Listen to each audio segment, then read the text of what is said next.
तो Indian markets में हाल फिलहाल में एक अच्छा खासा करेक्शन आया है। इसलिए आज हम 5 ऐसे सेक्टर्स को देखने वाले जहां ये करेक्शन सबसे ज्यादा गहरा रहा है और हम ये पता लगाएंगे कि क्या इन गिरावटों में कोई मौका छिपा है।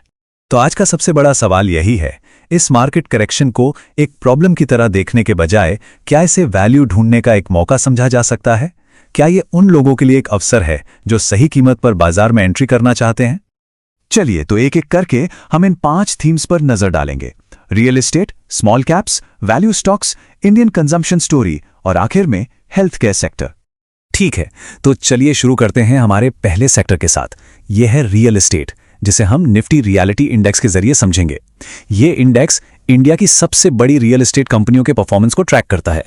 स्क्रीन पर जो ये नंबर है ना, वो अपने आप में कहानी कहता है। मतलब सोचिए, लगभग 200% की एक जबरदस्त तेजी के बाद निफ्टी रियलिटी इंडेक्स अपने पीक से सीधे 34% नीचे आ गया है। ये एक बहुत बहुत शार्प करेक्शन है। अब सवाल ये उठता है कि इस गिरावट के पीछे आखिर चल क्या रहा है। ये स्लाइड एक बहुत बड़े शिफ्ट की तरफ इशारा करती है।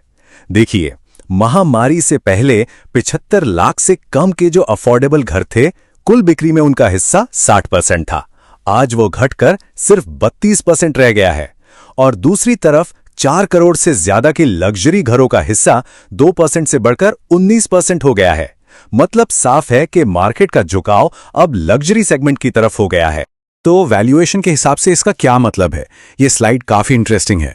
इंडेक्स का अभी का जो पीई रेशियो है वो है 34, जो इसके 5 साल की लो के बिल्कुल करीब है। और अगर आप इसे 5 साल के एवरेज पीई जो कि 211 था, उससे कंपेयर करें तो साफ है कि वैल्यूएशन अब बहुत ज्यादा रीजनेबल लेवल पर आ चुका है। तो अगर किसी को इस सेक्टर में इन्वेस्ट करना हो तो यहां 2 मेन ETFs हैं। एक है मोतीलाल ओसवाल का, जिसका AUM 230 करोड़ है और लिक्विडिटी भी काफी हाई है। दूसरा ऑप्शन ग्रो का ETF है, जो अभी नया है, तो इसका AUM और लिक्विडिटी दोनों ही कम है। चलिए अब आगे बढ़ते हैं अपने दूसरे टॉपिक पर, स्मॉल कैप्स। यहां हम निफ्टी स्मॉल कैप 250 इंडेक्स को देखेंगे। ये इंडेक्स 251 से लेकर 500 रैंक वाली कंपनीज को ट्रैक करता है और हां, ये रियल एस्टेट के मुकाबले कहीं ज्यादा डाइवर्सिफाइड है। स्मॉल कैप्स की कहानी भी कुछ ऐसी ही है। यहां भी एक बड़ा करेक्शन देखने को मिला है। हाल ही में जो 87% की शानदार बुलरन खत्म हुई, उसके बाद ये इंडेक्स अपने पीक से 18% नीचे ट्रेड कर रहा है। ये भी एक बड़ा करेक्शन है। अब वैल्यूएशन की बात करें तो करंट पीई है 26.7। ये स्लाइड दिखाती है कि हां, ये अपने 5 साल के एकदम लो पर तो नहीं है, लेकिन अपने 5 साल के एवरेज जो 28.11 है, उससे नीचे आ गया है। तो कह सकते हैं कि एक बेहतर एंट्री पॉइंट बन सकता है। इस स्पेस में इन्वेस्ट करने के लिए कई ETFs हैं। HDFC और मोतीलाल ओसवाल वाले फंड्स पुराने हैं, तो लिक्विडिटी जाहिर है ज्यादा है। वहीं मिराय एसिड जैसे नए फंड्स का एक्सपेंस रेशियो भले ही कम हो, पर लिक्विडिटी का इश्यू रहता है। तो ये एक ट्रेड ऑफ है जिस पर ध्यान देना होगा। अब आते हैं हमारे तीसरे टॉपिक पर, वैल्यू इन्वेस्टिंग। और इसके लिए हम निफ्टी 50 वैल्यू 20 इंडेक्स को देखेंगे। ये इंडेक्स निफ्टी 50 की कंपनियों में से 20 ऐसे स्टॉक चुनता है जो वैल्यू के कुछ पैरामीटर्स जैसे कम पीई, कम पीबी और ज्यादा डिविडेंड यील्ड पर खरे उतरते हैं। तो इस वैल्यू फोकस्ड इंडेक्स में भी करेक्शन आया है। ये अपने पीक से 11.4% नीचे है, जो हमें इसके वैल्यूएशन को और करीब से देखने की एक अच्छी वजह देता है। ये स्लाइड देखिए, ये बहुत मजेदार चीज दिखाती है। मतलब ये वैल्यू स्ट्रैटेजी एक बिल्कुल ही अलग पोर्टफोलियो बना देती है। जहां निफ्टी 50 में HDFC बैंक सबसे बड़ी होल्डिंग है, वहीं वैल्यू 20 इंडेक्स में HDFC बैंक है ही नहीं। यहां तक कि रिलायंस भी बाहर है। इसकी टॉप होल्डिंग है ICICI बैंक। और इसका जो वैल्यूएशन चार्ट है, वो वैल्यू वाली बात को और पुख्ता करता है। इंडेक्स का करंट पीई 17.2 है, जो इसके 19.12 के 5 साल के एवरेज से साफ साफ कम है, जो इससे काफी अट्रैक्टिव बनाता है। इस इंडेक्स को ट्रैक करने वाले ETFs की बात करें तो ICICI प्रूडेंशियल और निपॉन इंडिया AUM और लिक्विडिटी में सबसे आगे हैं। वहीं कोटक का ETF 0.14% के एक्सपेंस रेशियो के साथ सबसे सस्ता है, लेकिन हां, इसकी लिक्विडिटी थोड़ी कम है। चलिए अब चौथी थीम यानी इंडियन कंजम्पशन स्टोरी पर आते हैं। इसे समझने के लिए हम निफ्टी इंडिया कंजम्पशन इंडेक्स को देखेंगे, जो FMCG से लेकर ऑटोमोबाइल और कंज्यूमर ड्यूरेबल्स तक सब कुछ ट्रैक करता है।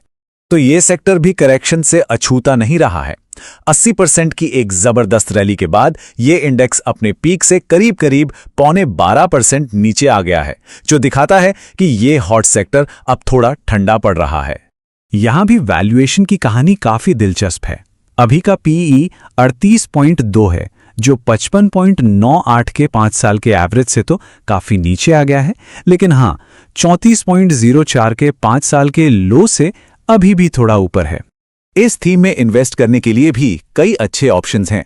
निपॉन इंडिया का AUM सबसे ज्यादा है, मिराय एसेट में ट्रेडिंग वॉल्यूम सबसे ज्यादा है, और अगर सबसे कम खर्चे वाला ETF चाहिए तो वो कोटक का है, सिर्फ 0.10% के एक्सपेंस रेशियो के साथ। तो यहां अपनी प्राथमिकता के हिसाब से चुना जा सकता है। और अब आते हैं हमारे आखिरी सेक्टर पर, हेल्थ केयर। इसके लिए हम निफ्टी हेल्थ केयर इंडेक्स को देखेंगे, जिसमें मेनली फार्मा कंपनियां लगभग 78% और 20% अस्पताल शामिल हैं। हेल्थ केयर में करेक्शन बाकियों के मुकाबले थोड़ा कम है। एक स्ट्रॉन्ग 61% की रैली के बाद ये इंडेक्स अपने पीक से सिर्फ 8.25% ही नीचे आया है। और अगर इसके वैल्यूएशन पे नजर डालें तो हेल्थ केयर इंडेक्स का करंट पीई 35.2 है, जो इसके 37.29 के 5 साल के एवरेज से बस जरा सा ही नीचे है। तो ये भी एक और इंटरेस्टिंग एरिया बन जाता है जिस पर नजर रखी जा सकती है। तो आज हमने 5 अलग अलग सेक्टर देखे और सब में एक ही पैटर्न दिखा, एक बड़ी तेजी, उसके बाद एक जरूरी करेक्शन और अब ज्यादा अट्रैक्टिव वैल्यूएशंस। तो असली सवाल यह है कि आने वाले वक्त के लिए इनमें से कौन सी इकोनॉमिक स्टोरी सबसे ज्यादा दमदार लगती है? क्या वो रियल एस्टेट का कमबैक होगा या स्मॉल कैप्स का रिवाइवल? क्या वैल्यू की जीत होगी या कंजम्पशन की ताकत दिखेगी, या फिर हेल्थ केयर की स्टेबिलिटी बाजी मारेगी? ये एक ऐसा सवाल है जो यकीनन सोचने पर मजबूर करता है।